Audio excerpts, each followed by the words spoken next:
आपको wave front बताना है कैसा होगा। रिफ्लेक्शन के बाद बताना है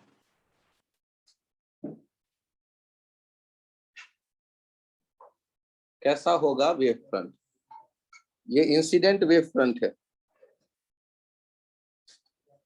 तो याद करो मैंने कहा था जैसे electric field lines equipotential surface के परपेंडिकुलर ड्रॉ करते हैं, वैसे ही रेज वेव फ्रंट के परपेंडिकुलर ड्रॉ करते हैं।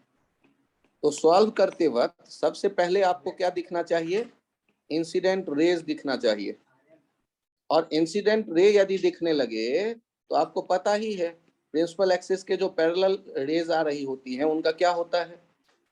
रिफ्लेक्शन के बाद कहां पर कन्वर्ज हो रही होती हैं? फोकस पे। तो आपने पहले रे बना लिया और रे बना लिया, ये फोकस दिख गया। तो अब मुझे बताइए जस्ट आफ्टर रिफ्लेक्शन यदि वेव फ्रंट देखना होगा तो कैसा वेव फ्रंट बनाएंगे? एफ को सेंटर मान करके ड्रॉ करोगे सर्किल तो उस पे रेज परपेंडिकुलर होगा। तो आपके ये जो होगा ना ये हो जाएगा रिफ्लेक्टेड वेव फ्रंट। रिफ्लेक्टेड और जस्ट आफ्टर इसलिए जरूरी है क्योंकि दूसरी तरफ जाएंगे तो बदल जाएगा फिर से डायरेक्शन वेव फ्रंट। तो आप जस्ट आफ्टर रिफ्लेक्शन देख रहे हैं, रिफ्लेक्टेड वेव फ्रंट। क्या ये एग्जांपल समझ में आया? सोच लो एक बार और, कोई कंफ्यूजन हो तो बताएं। नेक्स्ट,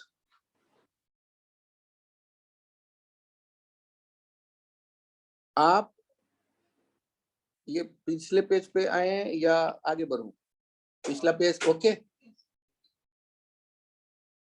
सर आज आपने 25 से शुरू किया एग्जांपल, क्या सेंचुरी बनाने का सोच रहे हो? और ऐसे इरादा कुछ ऐसा ही है।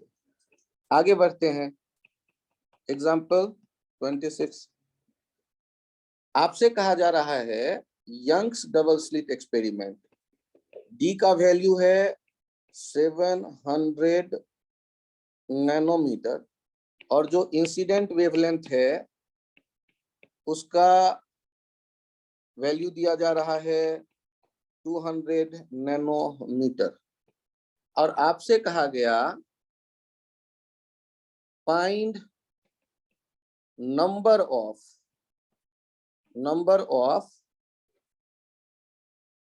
ब्राइट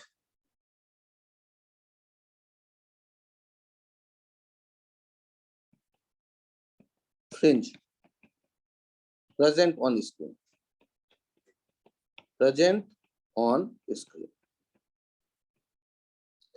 आपको इस एग्जांपल 26 में कहा गया कि डी दे दिया गया है 700 नैनोमीटर और लेमडा है 200 नैनोमीटर। टोटल ब्राइट कितने होंगे ये बताओ।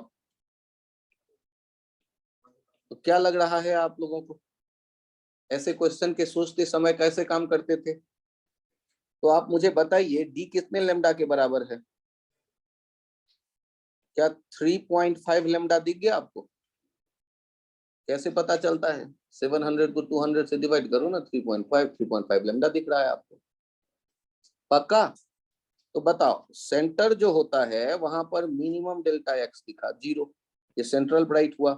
तो कहीं ना कहीं डेल्टा एक्स 1 लेमडा होगा, कहीं ना कहीं डेल्टा एक्स 2 लेमडा होगा, कहीं ना कहीं डेल्टा एक्स 3 लेमडा होगा। और जब इनफाइनाइट पे चले जाएंगे एट इनफाइनाइट डेल्टा एक्स हो जाएगा 3.5 लेमडा। तो आपको ब्राइट कहाँ कहाँ दिखा?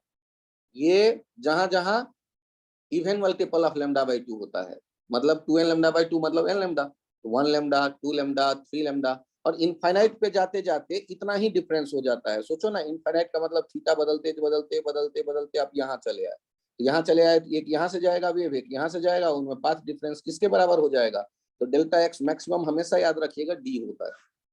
इनफाइनाइट कहते ही ये डी। और डी कितना हो गया? 3.5, इससे ज्यादा हो ही नहीं सकता। तो 4 लेमडा तो पॉसिबल ही नहीं है। तो कौन कौन सा मिल गया?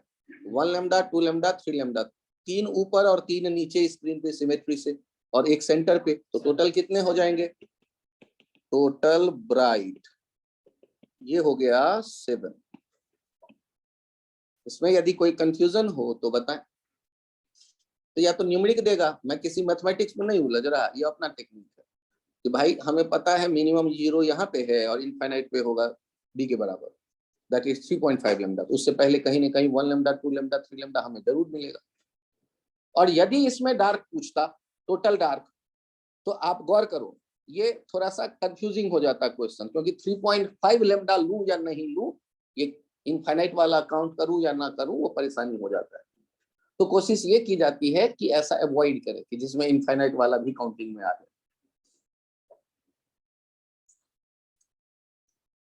अगले एग्जांपल में कहा गया है कि सेंट्रल पोजीशन जो ढूंढते हैं स्क्रीन पर, तो सेंट्रल पोजीशन ढूंढने के लिए किस कलर के लाइट रे का यूज करते हैं, याद करके बताओ। किस कलर के लाइट रे का यूज करते हैं टू फाइंड सेंट्रल पोजीशन और central bright on screen in YDSE, which color light is used? तो इसके लिए क्या आंसर आ रहा है आपका? इससे खास क्या बात है, व्हाइट ही क्यों? तो यदि व्हाइट यूज करेंगे तो सेंट्रल ब्राइट वाले पोजीशन पे सबका डेल्टा एक्स क्या होने वाला है? 0, चाहे लैम्डा कुछ भी हो। यदि लैम्डा कुछ भी हो तो सेंटर पे सबके चूंकि कंस्ट्रक्टिव इंटरफेरेंस है, तो violet, indigo, blue, green, yellow, orange, red, सब तो सारे फिर से ब्राइट में मिक्स हो गए तो व्हाइट दिखेगा। और ये केवल सेंट्रल पॉइंट पे होगा, बाकी जगहों पे ऐसा नहीं होगा, ब्लर्ड हो जाता है स्क्रीन, तो उस पे फ्रिंज पैटर्न नहीं बनता। तो सेंट्रल ब्राइट आसानी से हम लोग अंतर कर सकते हैं। कोई कंफ्यूजन हो तो बताएं प्लीज।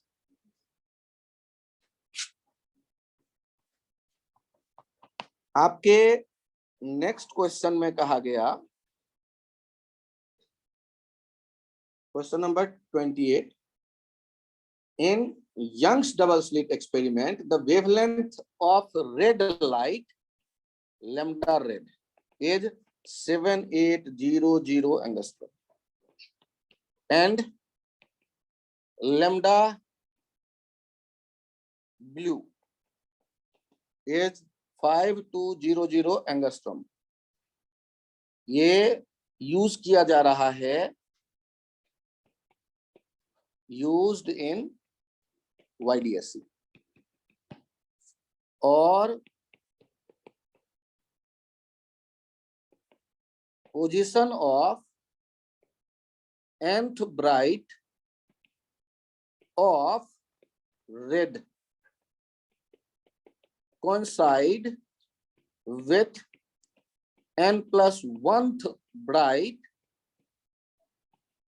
of कौन सा? n+1 bright of blue. Then find n.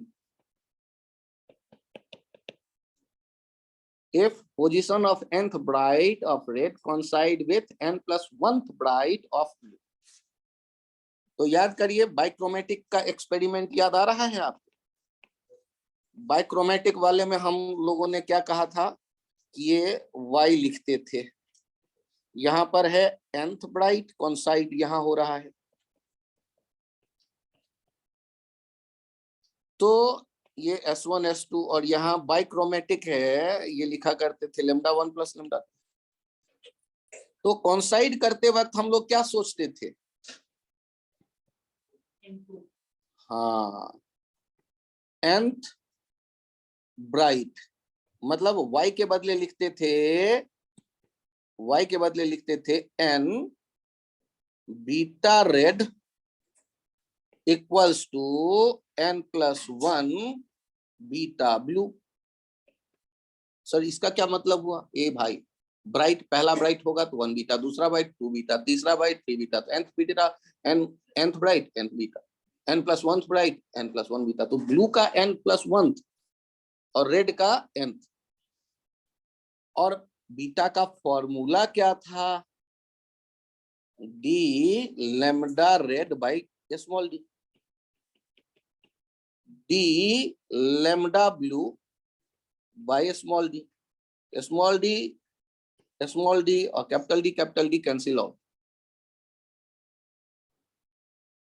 तो n 7 8 n इंटू 7, ये लैम्डा रेड। आगे देखते हैं। तो n into 7800 equals to n+1 into 5200। 0 तो भगा दिया हमने, और किसी से कटेगा क्या? अरे वाह, 26 से 2 और 3 आ गया। तो 3n equals to 2n+2। n equals to कितना आ गया? 2।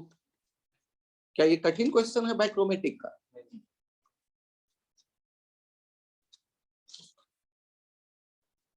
ये था अभी जो 28। इसके यदि आइडिया समझ में आ गया, इसका मतलब बाइक्रोमेटिक के साथ आप कंफर्टेबल हो गए। आगे देखें 29। ये S1 S2 स्क्रीन सेंटर। आपने क्या देखा? पीछे एक सोर्स है जहां से ऐसे रेज आई और ऐसे सेंटर तक गई, और सेंटर पे हम जा भी नहीं रहे, किसी एक और पॉइंट की बात कर रहा है P।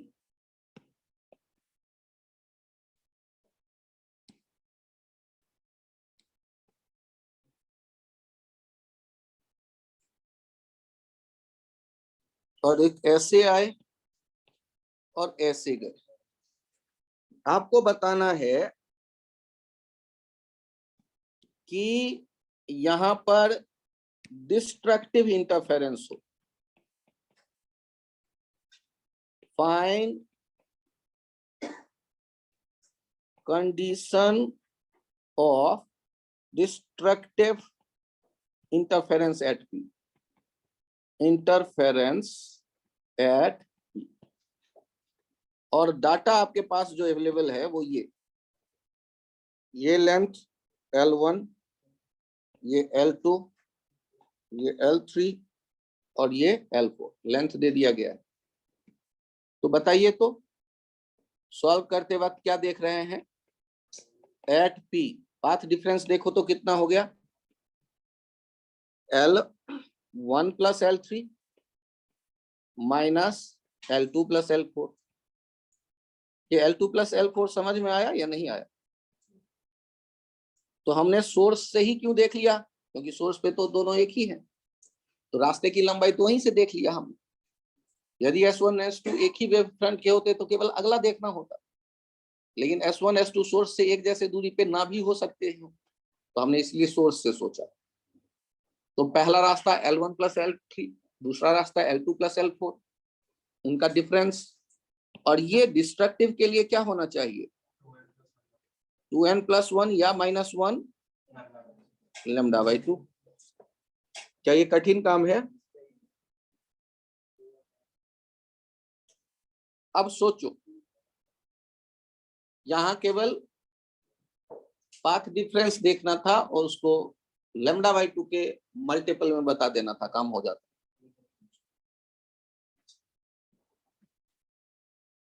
30। फिर से बोलो। बहुत बढ़िया, समझ में आ गया बच्चे को। 30। इसमें आप एक कंसेप्ट सीखते हैं कि YDSC में कैसा सोर्स होता है? Coherent sources S1 S2। और आप यदि इंटेंसिटी कहते हैं I एंड I, तो यहाँ सेंटर पे क्या होता है, सेंट्रल ब्राइट, कितना इंटेंसिटी मिलता है याद करो, 2i या 4i? अरे बोलो तो सही, 4i। क्यों? क्योंकि एम्पलीट्यूड ए और ए जो होते थे वो मैक्सिमम 2a हो जाता था, और इंटेंसिटी जो होता है वो एम्पलीट्यूड के स्क्वायर के प्रोपोर्शनल है, तो वहां आई और आई है, यहाँ 4i। सोच लो एक बार और। लेकिन यदि ऐसा होता कि S1 S2 नॉट कोहेरेंट होते, if S1 and S2 are not coherent, then interference is not possible. I net equals to हो जाता I plus I, that is 2i। तो आपसे पूछा गया कि यदि S1 S2 कोहेरेंट है तब जो इंटेंसिटी होगा, और S1 S2 नॉट कोहेरेंट है तब जो इंटेंसिटी मिलेगा सेंटर पे, उनका रेशियो बताओ। क्या आ जाएगा रेशियो? 4i by 2i, या 2:1 कह लो, या 2i by 4i कह लो, 1:2 कह दो, ये पूछा जिस हिसाब से जाए। तो आपने यहाँ क्या सीखा कि जब सोर्स इनकोहेरेंट होते हैं तो इसमें दो चीजें कंसेप्ट आई है। पहला, for coherent sources I resultant equals to I1 plus I2 plus 2 root I1 root I2 cos phi। और दूसरा, for incoherent sources, for coherent sources I resultant equals to I1 plus I2। मतलब वहां पर कोई interference का कहानी नहीं। घर में एक बल्ब जलाते हैं और तब जो कागज पे इंटेंसिटी है लाइट की, और दो बल्ब जला दें एक ही जगह, तब जो इंटेंसिटी होगा एक जैसा दो बल्ब जला दें तो 2i हो जाएगा, डबल हो जाएगा। ये 4i नहीं होगा। वो होने के लिए क्या जरूरी है? इंटरफेरेंस हो, उसके लिए जरूरी है कोहेरेंट सोर्स। पॉइंट क्लियर है या नहीं?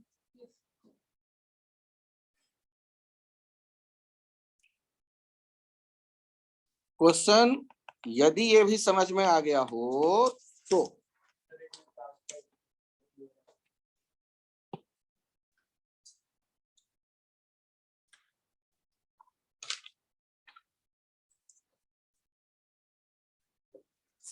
आपसे कहा गया कि एक YDSE में आपने देखे सेंटर पे जहां B0 है इंटेंसिटी I है, तो बताओ सोर्स के इंटेंसिटी क्या रहे होंगे? I/4 तो बताओ कि यदि मैं एक के स्लिट को बंद कर दूं तब यहाँ इंटेंसिटी कितना हो जाएगा? तब हो जाएगा I/4। यदि दो सोर्स थे S1 S2 तो सेंटर पे इंटेंसिटी है I, तो यदि एक को मैं बंद कर दूं तब कितना होगा? तो पहले ये पता करो, जब I यहाँ है तो दोनों सोर्स के अलग अलग क्या होंगे? I/4 और एक बल्ब को ऑफ कर दिया, मतलब एक कोहेरेंट सोर्स को ऑफ कर दिया तो दूसरे का पूरा इंटेंसिटी एक ही जैसा स्क्रीन पे होगा कहीं भी, कितना? I/4। आपसे यही पूछ रहा था कि जब हम देख रहे हैं YDSC में एक्सपेरिमेंट में सेंट्रल ब्राइट, तो I है इंटेंसिटी, और एक छेद को बंद कर दें, एक स्लिट को बंद कर दें, तब क्या होगा? तो हो जाएगा I/4 इंटेंसिटी, क्योंकि अब एक ही सोर्स बचेगा, उसका इंटेंसिटी पूरे स्क्रीन पे एक जैसा आप कह दोगे। नेक्स्ट क्वेश्चन नंबर आप देखिए 32। यदि डबल स्लिट एक्सपेरिमेंट में आपको स्मॉल डी दे दिया गया, YDSC की बात कर रहे हैं, स्मॉल डी दे दिया गया 0.25 सेंटीमीटर, लैम्डा 6000 एंगस्ट्रॉम, और कैपिटल डी 100 सेंटीमीटर। और पूछ क्या रहा है कि I not is the intensity of central bright fringe. I not जो है इंटेंसिटी ऑफ सेंट्रल ब्राइट, इसका मतलब यही हो गया आई मैक्स।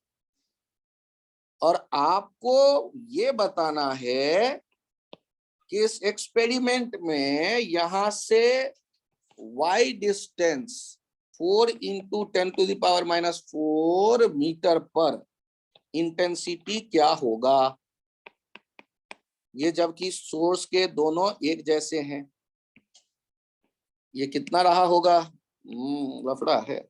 यहाँ आई नॉट है तो यहाँ I0/4 रहा होगा, ज्यादा अकल लगा ही नहीं रहे। अब हमें y पे पता करना है क्या होगा इंटेंसिटी।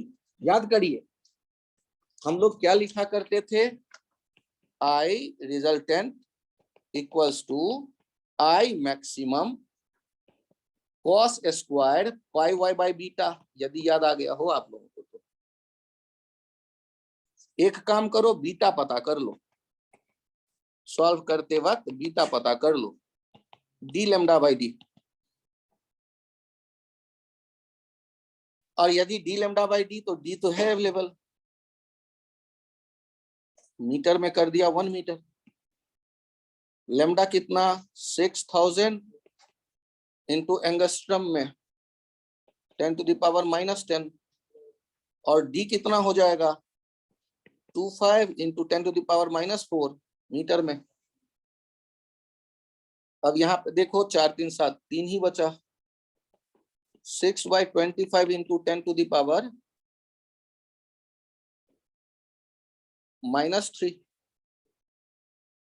ये हमारे पास है बीटा। अब एक काम करो, पाई y बाय बीटा पता करो।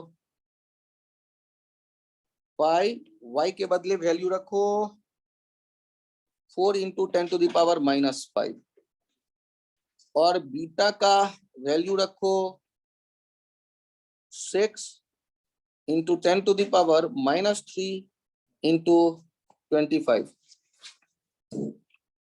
ये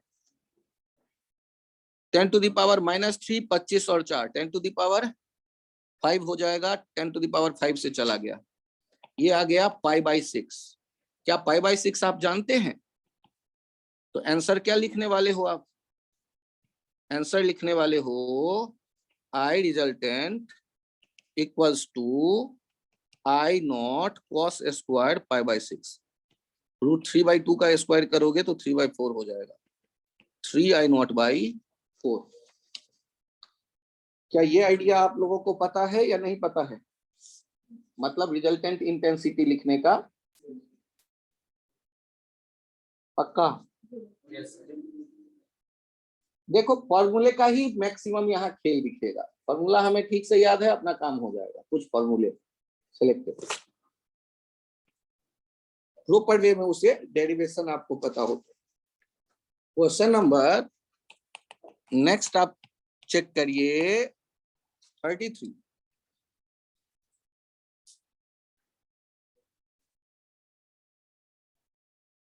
आपसे कह रहा है ये S1 S2, यदि आप सेंटर पे देखते हैं ये I और ये 4I सेंट्रल ब्राइट, तो कितना ऊपर जाऊं कि यहाँ एक स्लिट का जितना इंटेंसिटी है उतना ही इंटेंसिटी मिल जाए। क्या क्वेश्चन टफ है? कैसे जाएं, y कैसे निकालें? सॉल्व करते वक्त याद करिए क्या करते थे, I रिजल्टेंट इक्वल्स टू, याद करो, I maximum cos square pi y by beta. I resultant is I maximum is 4I cos square pi y by beta, minimum वाला ढूंढ रहे हैं ना। तो ये 1/4 स्क्वायर रूट में ले लो, दैट इज 1/2, ये हो गया cos pi y by beta, ये हो जाएगा cos 60 डिग्री मतलब π/3। cos pi by 3, pi by 3 equals to pi by beta, pi pi tata bye bye, तो y हो गया beta by 3 D lambda by 3d। क्या असंभव क्वेश्चन है? अरे एक तो फॉर्मूला है, फॉर्मूले पे खेल रहे हैं, कुछ करना तो है नहीं इसमें चैप्टर। और ऐसा पेपर ही नहीं बनता जिसमें वेव ऑप्टिक्स के क्वेश्चन ना हो, ऐसा पेपर नहीं बनता। मेंस में भी मिलेंगे आपको एक एक क्वेश्चन मिनिमम, और एडवांस के पेपरों में कॉलम मैच मिल जाता है, कई बार पैराग्राफ मिल जाता है, और कई बार सिंपल आपके क्वेश्चन, कम से कम क्वेश्चन तो मिलेगा ही। क्वेश्चन नंबर 34 आप देखिए, यहां ये हो गए सोर्स S1 S2, इनके बीच में डिस्टेंस जो है वो है d, और ये एक्स एक्सिस देखो, यहां O देखो। इसके पहले वाले ऑप्शन को समझो और सोचो। If d equals to 7 lambda by 2, then at A, then at O, O पे क्या होगा ये सोच के बताओ तो, O पे क्या होने वाला है? कंस्ट्रक्टिव इंटरफेरेंस या डिस्ट्रक्टिव इंटरफेरेंस? एक S1 से आया, एक S2 से आया, तो डेल्टा x कितना दिखेगा? d के बराबर 7 lambda by 2, odd multiple of lambda by 2, या 3.5 lambda by 2। तो यहाँ पर क्या हो गया? Destructive interference. कोई कंफ्यूजन तो बताओ। अच्छा, इसी के दूसरे पार्ट में आओ। डी क्या कह दिया गया? इक्वल्स टू 4.3 lambda, तो ओ पे क्या मैक्सिमम मिनिमा कुछ हो सकता है? नहीं। Find total minima on the x axis. कैसे डिसाइड करेंगे?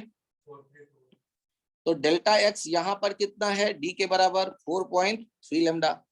आगे कहीं जाएंगे तो 3.5 lambda, फिर 2.5 lambda, फिर 1.5 lambda, फिर 0.5 lambda, और इनफाइनाइट पे 0। तो हम कितने ब्राइट डार्क देख रहे हैं?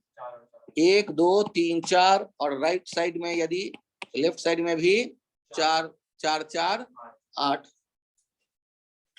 8 ब्राइट।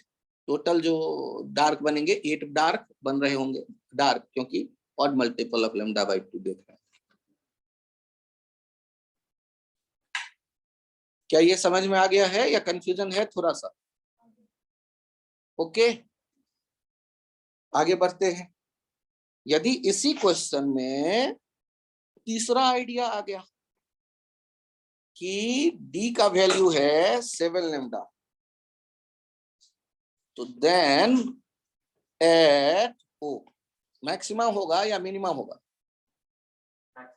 तो डेल्टा x क्या दिख रहा है? d के बराबर 7 lambda के बराबर 14 lambda by 2, even multiple of lambda by 2, क्या हो गया?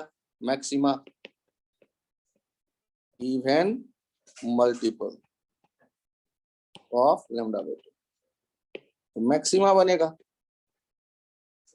मल्टीपल करेक्ट ऑप्शन में दिया जाएगा, कौन कौन सही है वो चुनो, तो सारे को एनालाइज करो अलग अलग। डी दे दिया गया lambda, स्क्रीन पे कितने मैक्सिमा होंगे एक्स एक्सिस पे? डी दे दिया गया lambda, तो डेल्टा एक्स मैक्सिमम आ गया lambda।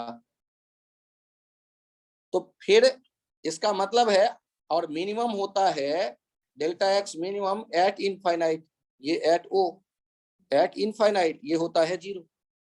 तो lambda और 0 के बीच में कोई और तो हो ही नहीं सकता, 2 lambda 3 lambda। इसका मतलब कितने मैक्सिमा बनेंगे? सिर्फ एक। यदि d lambda है तो केवल O पे मैक्सिमा बनेगा, और कहीं भी मैक्सिमा नहीं बनने जा रहा। अब इस तरह के क्वेश्चन में आप नंबर कलेक्ट करते हो तो टीचर क्यों नहीं खुश होगा? आप जानते हैं, आपने सारे आइडिया एनालाइज कर दिया। और है कहानी किसकी? लैम्डा बाई 2 का इवन मल्टीपल और मल्टीपल गिनती करना कि कहाँ कहाँ 0.5 लैम्डा, 1.5 लैम्डा, 3.5 लैम्डा, कहाँ कहाँ 1 lambda, 2 lambda, 3 lambda, maxima minima ऐसे ढूंढ लेते हैं कुछ पोजीशंस। एग्जाम्पल 35, ये फिर से YDSE में आपके सामने दो स्लिट आ गए, इनके बीच का डिस्टेंस है D, और आपको पता है कि ये होते थे D/2, और यहाँ स्क्रीन पे कहीं आप देखते थे सेंट्रल ब्राइट। लेकिन कहानी में ट्विस्ट है, एक लाइन खींचा गया है ऐसे, और इस पॉइंट को कहा गया है O, और इसका ये लेंथ दिखाया गया है यहां से यहां तक 2D/3। और अब हमसे पूछा जा रहा है कि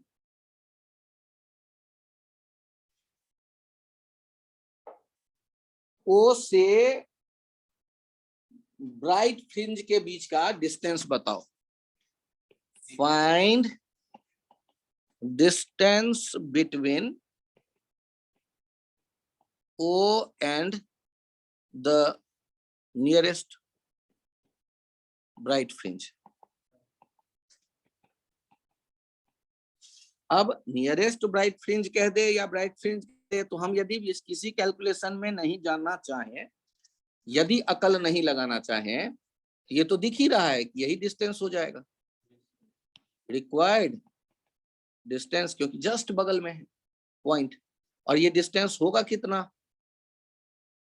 2D/3 minus D/2, 4D minus 3D/6, D/6, D/6 distance पे बगल में तो ब्राइट दिख ही रहा है। क्या ये कंफ्यूजिंग है या दिख रहा है? जस्ट बगल में।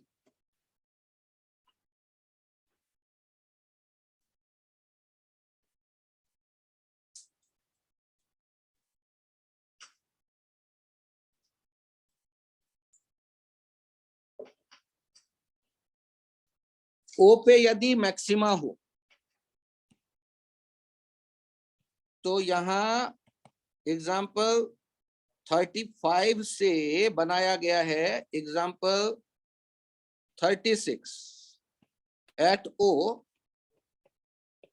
there is maxima, then find lambda।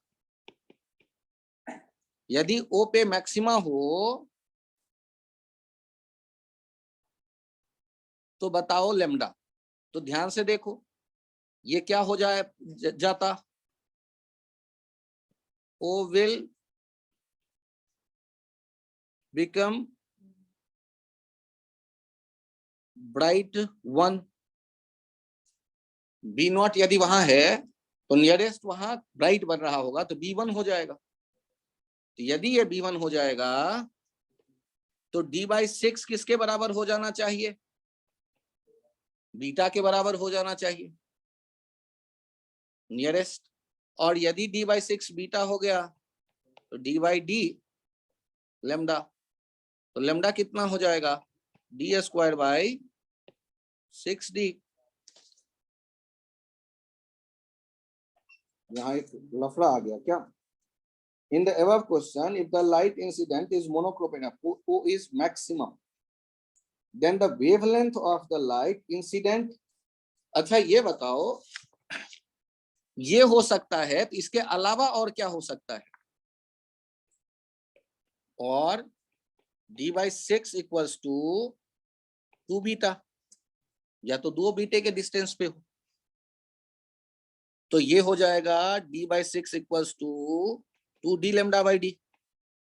तो लैम्डा हो जाता D²/12 लैम्डा। ऐसे और कौन हो सकता था? पक्का?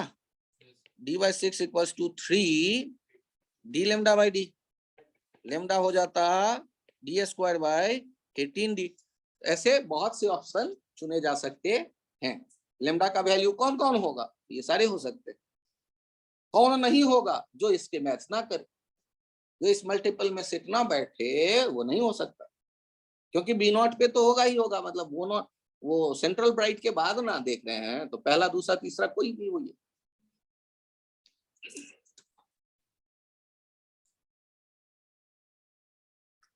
Next JEE 2000 double slit experiment में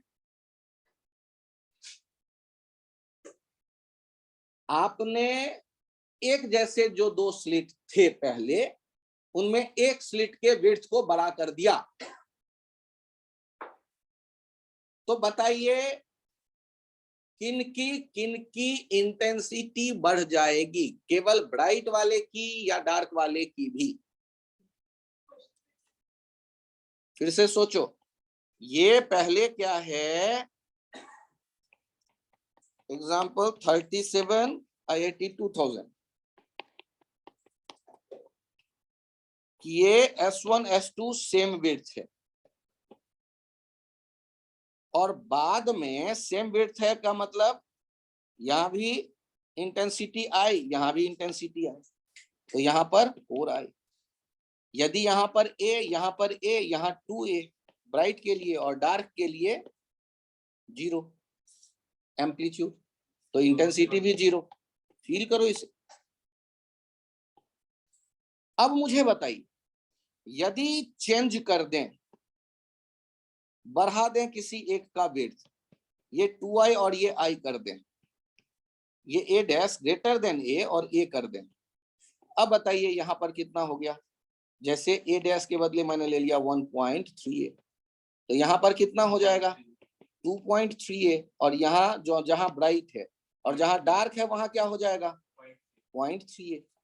तो क्या इंटेंसिटी केवल ब्राइट वाले का बढ़ेगा या डार्क वाले का भी बढ़ गया?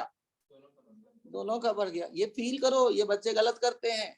वो कहते हैं ब्राइट वाले का बढ़ा दिया और डार्क वाले का कम कर दिया। ये थोड़ी ना होगा, डार्क वाला तो वैसे 0 था बेचारा, और क्या कम होगा?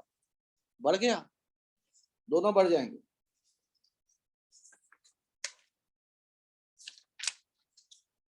कोई कंफ्यूजन हो तो बताएं प्लीज।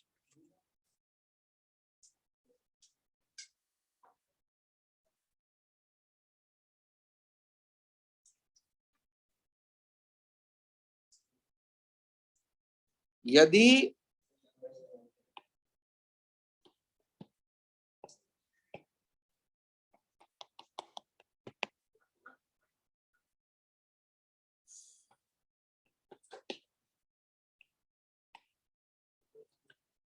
एक डायग्राम है, मैं बनाता हूं बोर्ड पे।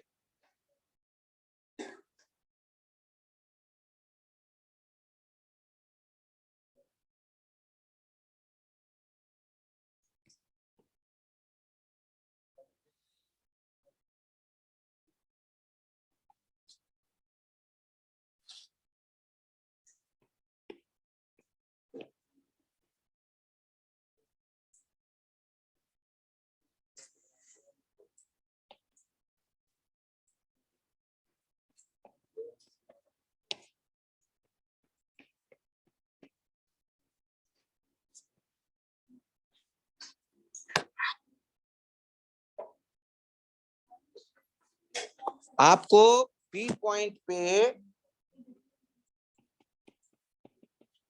कंस्ट्रक्टिव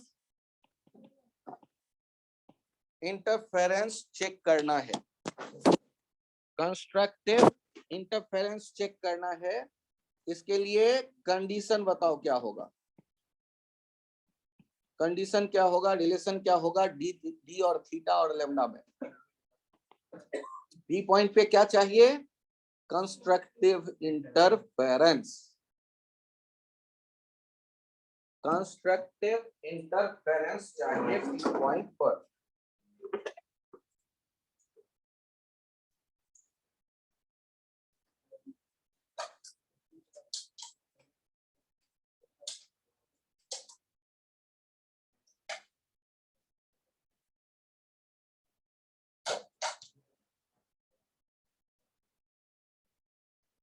बी पॉइंट पर दो वेव कोई आते दिख रहा है आपको क्या?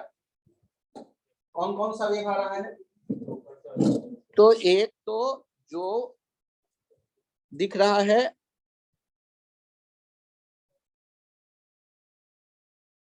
नाम लिखने के लिए मैं एक काम करता हूं, ये सी, ये ओ, मुझे लगता है अब काम चल जाना चाहिए। पाथ डिफरेंस ढूंढ रहा हूं,